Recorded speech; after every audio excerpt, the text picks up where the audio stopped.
The market has been going through a lot of turbulence over the past couple of weeks, but it means that there are a lot of opportunities that just arise. It is why in this video, I'll share with you 3 of the best and most undervalued stocks that you should have on your watch list for the month of February of 2026. So without losing too much time, let's take a look at the first pick on my list. The first business is one that has been actually on a quite important decline over the past couple of days and weeks, and it is a company Microsoft with the ticker MSFT. Indeed, by being down close to 15% year to date, this company has been going through some rough times lately, but the real question is to know what has caused this phenomenon. Well, surprisingly, it happened just after their earnings release, where we've seen that they've been able to outperform both the analysts for their quarterly revenue and their quarterly earnings per share, where their EPS were expected at $3.91 per share and were reported at $4.14 per share, and where their revenue were expected at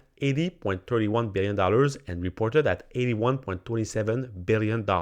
So the main reason that has caused this certain decline in the value of Microsoft is the fact that investors these days are more cautious about big companies such as Microsoft that are massively investing into their AI. Indeed, Microsoft isn't an isolated case where we've seen multiple tech companies that have started to readjust over the past couple of days. And in fact, lately, Microsoft has been massively investing into their AI infrastructure, notably in Canada and in India, where they've notably been looking to improve their Microsoft Azure cloud. But what is also pretty interesting about them is that since 2019, they hold a massive stake of OpenAI, which is the parent company of ChatGPT. Indeed, by investing $13 billion since 2019, Microsoft currently owns a stake of about 27%, valued at about $140 billion, which makes it the largest individual owner of that company. In the long term, this could seem like a great investment, but the problem is that in the short term, this could come squeeze the profitability of all of these companies that are massively investing into AI. Nevertheless, in the case of Microsoft, we've still seen that in their latest earnings report, they've been able to report some quarterly revenue of about $81.2 billion, up 17% year over year, while on their part, their net income has been jumping by an impressive 60% year over year, up to $38.4 billion.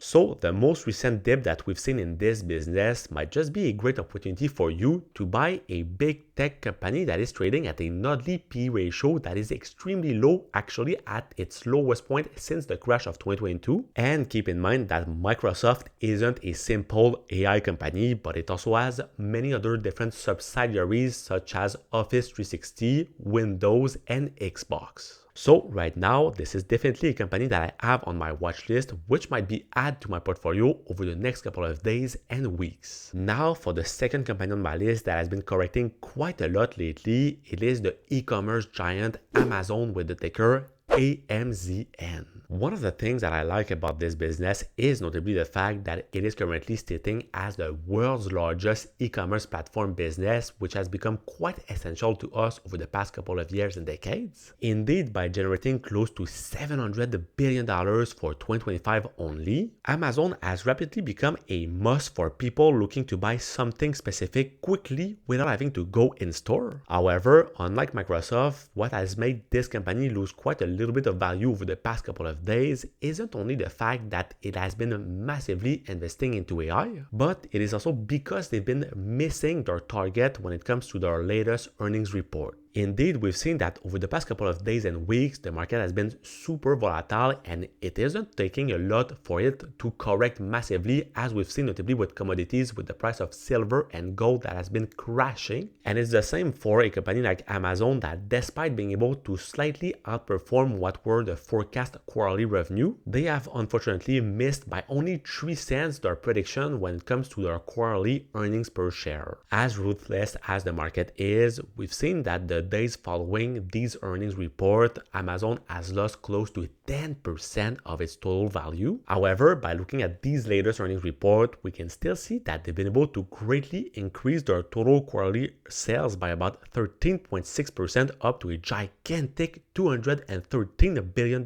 only for the past quarter. And on its part, their net income has been jumping by an increase of 6% year over year up to $21.1 billion.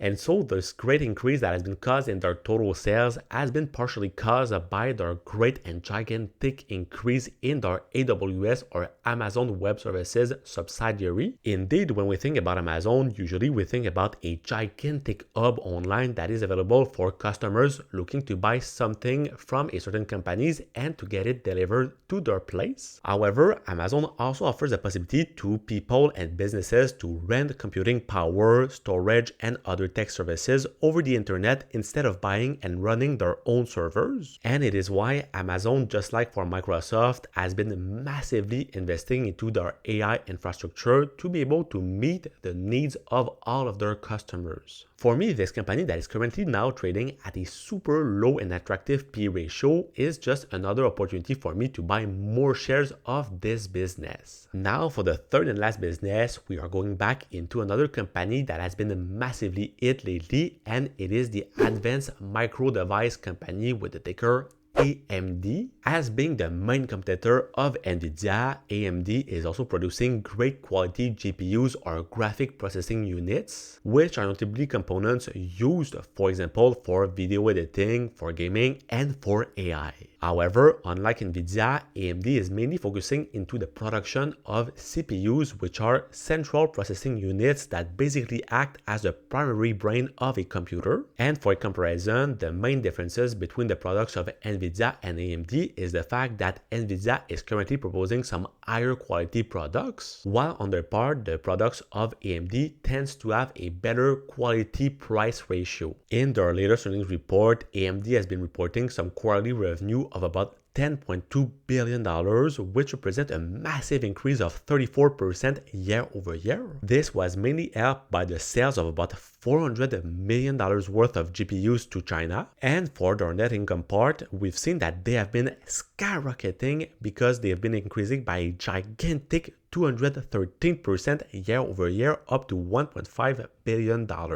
So it is fair to say that AMD has been able to perform quite well, and they've also given some great guidance for the future where they predict that for the next quarter, they should see an increase of about 30% year over year in their total revenue, which should be able to reach about $9.8 billion for the next quarter. However, since this company has had a lot of success over the past couple of years, this has come underperforming the expectations of the market for this business that were actually super high. And as I just mentioned for Amazon, it doesn't take a lot for the market these days to make a company pay for a bad earnings report, for example. It is why we've seen that this company has lost over 17% of its value the days following its results. And you know that it is during the crash that are created the biggest and the best opportunities. And when we look at their P/E ratio, we can see that it is quite high, meaning that it could be quite overvalued on that regard. But what is pretty interesting is about their P/G ratio that is extremely low right now, meaning that on that regard, it would be massively undervalued. This means that when we take the current price that you are paying for this company divided by the annual earnings per share growth that is forecast for the next 5 years, this means that this company would currently be quite interesting. However, unlike the two companies that we've just seen on this list, this company is more about the forecasts that are being made about it compared to its current valuation. So it would be more a long-term play compared to the two other ones that are more safest bet in my personal opinion. But still, this company will remain on my list with the recent dip that we've seen in it, knowing the fact that it is currently producing some of the most important components for the new AI revolution that is coming. And even if this company isn't producing the same quarterly revenue as another giant such as NVIDIA, I believe that if they were to catch on them, it would also make them gain a tremendous amount of value over the next couple of years. So there you have it. Those were 3 companies companies that I recently put on my watch list for the month of February of 2026. But now, on your side, if you're looking to find what are the different companies and ETFs that I personally hold in my own investing portfolio, well, to find the answer to this question, check out the video that's gonna be right over here, and I will see you soon. Peace.